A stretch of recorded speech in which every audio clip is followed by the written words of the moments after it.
Hey guys, welcome to episode 4 of Spaghetti and Barbells. Today's podcast is on the squat, the bench, and the deadlift. And we're breaking it down into 4 points. So first one is the reasons why you need to learn these lifts as they are vital for longevity. Number 2 is they are the foundations for most of the sports in the fitness realm. Number 3 is going to be the importance of technique for those basic lifts. And point number 4 is how to use these movements in your training programs. Let's get to it. All right, so point number 1, guys, is the importance of squat, bench, and deadlift in terms of longevity. Now, the main point we're going to come across here is that when you have these 3 lifts are so vital for just general mobility and strength for life, right? So people always ask me, why would you teach an 80-year-old how to deadlift? Well, the simple fact of the matter is they go to the shops, they get their groceries, they get to their front door, they put the groceries down. If they learn how to deadlift properly with proper technique, right, they're going to pick up those grocery bags with ease because they've learnt the deadlift and essentially picking those grocery bags up with proper form, and they're not going to injure themselves. Plus, it's just going to build overall strength and they're going to feel better, and it's also better for bone density and longevity of your ligaments and your tendons in terms of learning the squat and the deadlift, especially the squat as it's a natural movement. The bench press, on the other hand, is upper body. So having a strong upper body, meaning if you're old and you fall, you're able to pick yourself up because your strength of your upper body is able to do so.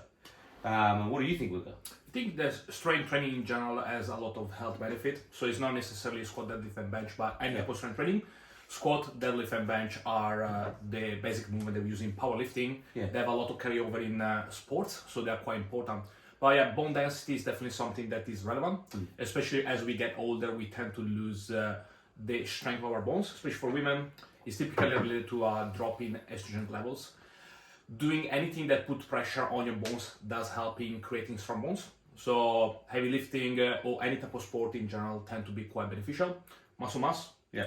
So these are just very basic movements to develop muscle mass in the main body parts such as glutes, quads, hamstring, pecs, deltoids, and so on. General strength. We know that the stronger we get to with big compound movements such as those 3, the better carryover we have in general sport. Yeah. So these are all very important factors. On top of that, they can give us very good habits, meaning that if we learn how to live with good technique from the floor, we are less likely going to have injuries when we pick up our grocery shop, as Salvatore was saying, picking up things from the house and so on. So I think it's a good way to ingrain proper movement patterns. Yeah. And interesting enough, I think it's very common to get hurt by underestimating whatever we are lifting. So if you have a heavy barbell in front of you, you are going to respect the weight. So you're going to use good technique when you're lifting 200 kilograms deadlifts. Maybe you don't have the same care when you're lifting something else in the house, but having these ingrained habits is going to actually help you to protect yourself and avoid bad habits such as arching your back or twisting and so on. So it's a good way to develop good habits for everyday life activities. Plus, learning the squat and the deadlift and the bench press is actually the vital building blocks for a strong body, and especially for a man. Yeah. Right? For males, it's the main building blocks for increasing your testosterone after the age of 30. If you want to be strong and feel good in yourself, doing those 3 movements, following a proper strength program is what's going to give you the feeling that you're in your 20s again. Do you know what I mean? And like Luca was saying, it's the foundations for so many other sports. But there is so much evidence out there supporting strength training and the helping longevity of your ligaments, tendons, and especially your muscle mass. So, guys, the moral of the story here is implement the squat, the deadlift, and the bench press into your programming because your body will thank you as you age. Topic 2 is how the squat, the deadlift, and the bench press carries over to other sports. So how it's the foundation that you need to learn in order to do other sports, such as CrossFit, weightlifting, and vice versa. Learning these 3 big lifts are a major part of this. I first started my journey in training as a bodybuilder, then I moved into powerlifting, and if I didn't do powerlifting and learn proper techniques and form, it would have been harder to then move over to CrossFit. Learning these movements and being so versed in these movements made CrossFit easier to learn because my foundation's already there. I highly recommend, if you are considering learning anything in terms of training, learn the squat, the deadlift, the bench press, because then it just opens you up to other sports and being able to do other things. And they're great, they're fun, come on. Who doesn't like lifting a heavy bar off the ground? I think one of the good feature about this movement is that they're very loadable, meaning that it's very easy to implement progressive loading on bench, squat, and deadlift. Vice versa, it would be very hard to apply the same principle on lateral raises. It's not a movement that you can actually progress in the same way. Yeah. So if you do a movement such as bicep curl, tricep extensions, and so on, which are great for bodybuilding or for general strength, it's hard to increase the weight. You probably rely more on increasing repetitions. Yeah. But if you do a bench, deadlift, and squat, you can increase weight on a weekly basis within reasons. And that's it's quite possible, especially in movements such as squat and deadlift.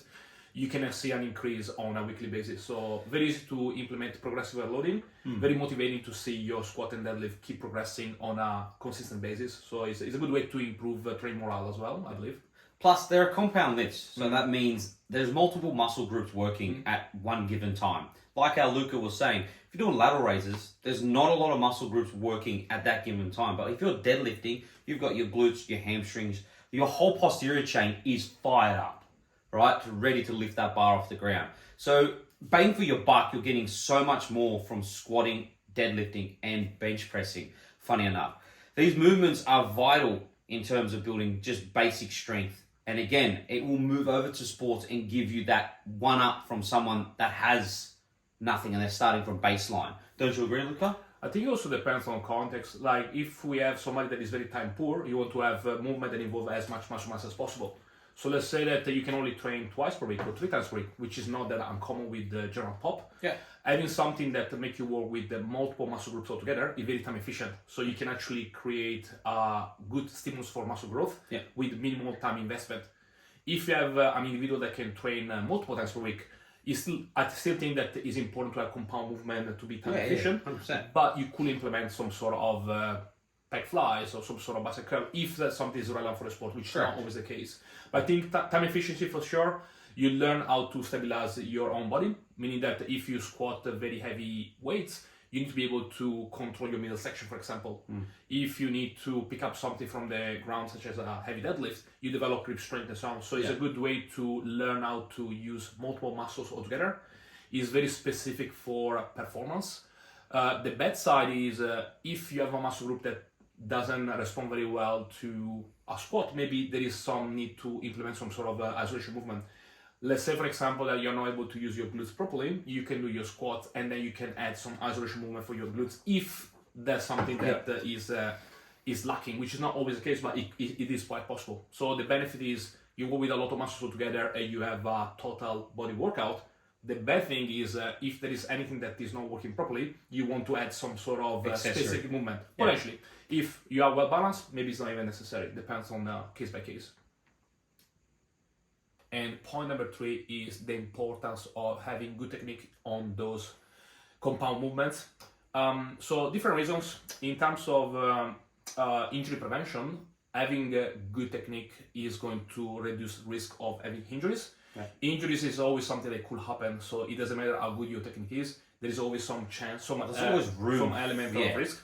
For risk. However, if we warm up properly, we look for muscle imbalances, we make sure the technique is sound and so on, the chance of injuries are going to be much lower. So in terms of preventing injuries, having good technique is something that we need to look into. Muscle development as well. If we don't use the technique that is most appropriate, maybe we don't develop our glutes, maybe we don't develop our pecs and so on. So muscle development as well would be another point. Plus, with these lifts, some people might have limitations due to, say, their femurs being too short or too long. And this can limit certain exercises. Like some people have to sumo deadlift because they just can't conventional deadlift. Correct. Vice versa, some people have to conventional deadlifts because they can't sumo. For example, me, I can't sumo deadlift. I don't like it. It just puts too much strain on my groin. I don't like it. I'm more of a conventional lifter. But I have friends who sumo and prefer sumo over conventionals. The same with squats. Some people prefer low bar squats over high bar squats. So they can, with a low bar squat, they can lean a bit more forward, more of a good morning in a squat, where most other people like a high bar squat. Look, I personally like to teach a high bar squat because when you teach a high bar squat, it then carries over to Olympic weightlifting because you're not really going to ever be low bar squatting in that. But that's being sport specific. But yeah, so a lot of these things will determine your athlete or you personally from doing certain lifts. And your limb lengths plus your limitations mobility wise are going to make you have alterations to these lifts. Like bench press. Some people will go really wide, some people really narrow. So finding what works for you and then being consistent with that form and technique and making sure it's perfect will lead to lifts that are not going to injure you.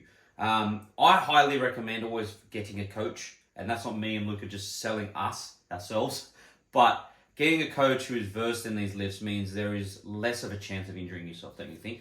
I think so, but also it's important to don't be married to any exercise specifically. Meaning that let's say that your body is not down to squat safely. Maybe squat is not a good exercise for you. So maybe we need to change. For example, we say that Sal is not a fan of sumo deadlift. Maybe sumo deadlift is not a good exercise for him. So you need to resort more on conventional deadlift or trap bar deadlift or whatever it is. So I think that if your sport requires you to squat, deadlift, and bench, you need to squat, deadlift, and bench because that's your sport. You need to master technique. 100%. If you're a boxer, you don't necessarily have to bench press. Let's say that the bench press, for whatever reason, doesn't work for you regardless of what you do. Maybe an incline bench is a better option. Maybe a chest press is a better option. Whatever it is. Absolutely. So I think we need to take in account specificity. Yeah. If your sport is powerlifting, you need to squat, deadlift, and bench. Yes. There is no way around it. Yeah. If your sport doesn't specifically going to make you perform this type of movement, these are great movements, but you can find variations that are more, they work better for your body type. So sumo deadlift, trap bar deadlift, incline bench, squat variations such as heels elevated squats and so on. These are all options available. But yeah, I would say that these three movements are very basics. You can just move from there if that's the case. Yeah. The moral of the story is you want to kind of, if you can't do the exercise, what you want to do is regress it, but still get the stimulus. So you still want to squat, you still want to bench, you still want to deadlift because they are so vital, as we said at the start, for longevity. If you're the general pop and you're not being sport specific and you're looking to, for longevity in terms of ligaments, tendons, and also muscle development, you want to kind of keep these movements in your program. But if there are limitations, like Luca was saying, injuries, mobility issues, regressing the movement and finding alternatives, but you're still getting the same stimulus is what we're saying. And that means that you're going to be performing those exercises with proper form and proper technique. Like Luca was saying, if you can't barbell back squat because for whatever reason, an injury or mobility issue, maybe a goblet squat with a kettlebell is easier for you, maybe a dumbbell goblet squat's easier. You're still getting the same stimulus, you just don't have the bar in question, but you're still, draining that movement pattern in your head and still developing the muscles where it is required for general health. There are benefits and negatives with any variation. If you do walking lunges, the main benefit is that is a unilateral movement, meaning that you use left and right leg exactly the same way. If you do a squat, you should use your legs evenly, but there is some chance of some uneven development within reasons. So I think every movement has positive and negatives. Squat, bench, and deadlift are great movements. There are other variations that provide other benefits that maybe you don't get from squat, deadlift, and bench, and vice versa. You can have some benefit from these three movements that you can get from other movements as well. And also, I will, if I need to think about performance, I will probably add some sort of pulling-based movement just to have some sort of balance. So some sort of vertical pulling or horizontal pulling, such as chin-ups, pull-ups, rowing, is something else that you could add to your exercise selection to make sure you develop your body evenly. So this way we have a squat pattern, a deadlift pattern, upper body pushing and upper body pulling, just to have some balance as well. Which we're going to go into in the next part. And point number 4 is how we implement these movements in our training programs. So we know that squat, deadlift, and bench are a big compound movement. They involve a lot of different muscle groups. They help in developing a quite balanced body. The question is, how can we use them in our training programs? So different thoughts on this. I would say, as a rule of thumb, when we talk about exercise order, the exercise that's the greatest carryover to your sport is meant to be in the beginning. So it makes more sense to start with a squat than with a leg extension in your training program. Yeah. So starting with a squat or with a deadlift or with a bench press in the really beginning of the program makes a lot of sense. It's a good way to start to stimulate a lot of muscle mass all together. Plus, you want to start off in your program with squats, bench, and deadlift because they're such a big movement that requires so much energy.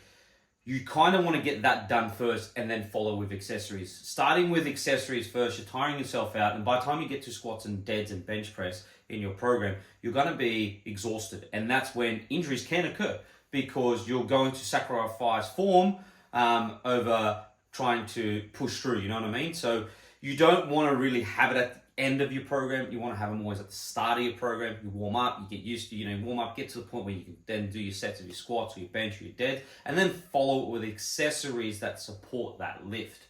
And that brings us on to this topic here. Part of this is that when you're writing a program that has squats, deads, and bench in it, specifically if you're just training for powerlifting, let's just use that for an example, it's just easy, right? You're going to have accessories that are supporting those lifts and the limitations you have at that lift and your failures at that lift. Say, for example, you squat and you can't get all the way down, right? So then your accessories are going to support that, right? So say, for example, you first start off your first set, you did your squats, your accessories then in the next kind of movement, maybe it's a goblet pause squat, learning how to sit at the bottom of the hole, firing up the muscle groups required to learn how to sit there comfortably with strength, because maybe you lack the strength of the bottom part of the squat. Then that could be you can take it even further and have 2 squat days of the week. One's a barbell back squat, normal day for strength, and the other one is a pause back squat day. Trying to ingrain into your head that bottom position, developing the muscles required to get you out of the hole. What do you reckon, Luca? I think that both squat and deadlift are great movement. One of the thing that we want to be very careful with is both of them tend to overload the posterior chain a lot, meaning that they are both movement that you have a barbell on your back or a barbell on your hands, and you tend to go in what is called hip extension. Yes. So having some sort of accessory work that work in flexion on your spine, it can be actually quite beneficial. So meaning that if I do a lot of extension and I overload my low back muscles a lot, I want to have something that develop my abdominal muscles to create some sort of balance. Yeah. So I would say starting with this movement is definitely a good idea. Looking for muscle that you don't develop as much with this movement is something that you could consider when it's time to select accessory work. Hamstring, for example, it's very hard to develop hamstring. Very undeveloped, and very underdeveloped. In so having some sort of hip extension or knee flexion movement, such as some sort of leg curl variation or Romanian deadlift back extension, is something that we want to add. Reverse hypers. Absolutely, in order to create some sort of balance. Yeah. With the same thing with the bench. With the bench is a pressing movement clearly, so we develop our pecs, anterior deltoids, and triceps. Having some sort of pulling-based movement can create balance. So having some sort of vertical pulling movement, such as pull-ups or chin-ups, dumbbell rows, bent over barbell rows, cable rows, any type of pulling movement can create the balance that we are looking for, which is important from an aesthetic perspective to create some balance, but also from an injury prevention perspective. So you really want to add to your main lift something that compensates for what you don't develop with the main lift. Absolutely. And generally speaking, what I like to do, because the general pop, like Luca was saying at the start of the podcast, are generally poor on time, is you want to get bang for your buck. So, for example, if you're just training 3 days a week and that's all you have to train, that is absolutely fine. So what you want to do is then you want to incorporate, like what I do with some of my clients, I have a push day, which is upper body push and lower body push, right? Supersetted exercises. And then I have a second day will be an upper body pull and lower body pull. And then the third day will be a full body day. Do you know what I mean? Then that way you're getting everything you need in those 3 days. So making sure that whatever schedule you have, fitting as much volume as possible in that schedule. If you have 5 days, like Luca was saying, it's perfect. You can have a perfectly split training program. But if you don't have that, then you've really got to consider your time, and you've got to consider bang for your buck movements, compound movements, plus accessories that are vital for you becoming stronger at those lifts. Don't just muck around with lateral raises if that doesn't make you better at your lift. Do you know what I mean? So that's my opinion on that. What do you reckon, Luca? What would you suggest if someone is time poor? Yeah, like if the problem is time, you want to select exercise that are efficient. So any type of compound movement, by definition, make you work with a lot of muscles altogether, so it's time efficient. The bad side is it creates a lot of fatigue. But if you only train twice or 3 times per week, having a lot of fatigue is not a problem. So let's say that you destroy yourself with big compound movement on Monday, Wednesday, and Friday, you still have the Tuesday, Thursday, Saturday, and Sunday to recover. No big deal. But if I use big compound movement on Monday, big compound movement on Tuesday, and Wednesday and Thursday, the amount of fatigue you accumulate could actually be a problem, because the question is not how much you do, is how much you can recover from. Yeah. So doing deadlift every day probably is not a smart idea, because you need to have time to recover from your training. Correct. Your central nervous system is just going to get a beating. But if you do big compound movement 3 days per week, and you work on your nutrition, you work on your recovery with your sleep and so on, you should be able to recover because you don't train as often. So there is some benefit in using movement that are less fatiguing if you train quite often. Yeah. If you train 3 days per week, depends on the person, depends on the recovery capability of the individual, you can probably deal with the much more stressful sessions because you have time to recover. You have 4 days of rest out of 7. Yeah. So 60% of your time is recovery, 40% is training. You can probably kill yourself in the 3 sessions. If you train twice per day, every day, 7 days per week, maybe using a big component every single session is going to be too much what you can recover from. So for a normal person, when I say normal person, I mean general population people, it's very unlikely they can train every day. They will have, I would say the standard will be anything between 2 to 4, I would say. That's common. So focusing on big compound movement is something that makes a lot of sense. And the recovery factor is still a concern, but not as much, because they should have enough time to recover if everything else is in the right spot, which they should be. So guys, the moral of the story is just implement the squat, the deadlift, and the bench press into your program if you are looking for getting stronger, or you just generally want to build muscle mass. They are such a good movement, and you trust me, you will not be disappointed. And get a coach. I have to say that. Get a coach, learn them properly, because if you don't learn them properly, you are going to injure yourself. You're more likely to. Yeah.